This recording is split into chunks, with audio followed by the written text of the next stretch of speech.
How to mark up a photo on iPhone. To get started, first of all go ahead and open up the Photos application on your phone. The Photos app allows users to view, organize, and interact with their media library. Here, you can view all the photos and videos on your phone.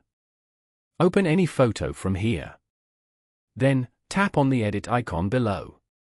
Here, go to the top right corner and tap on the Markup icon.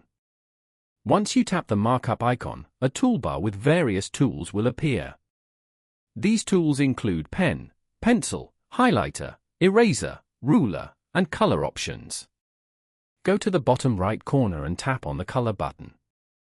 You can view all the available colors over here.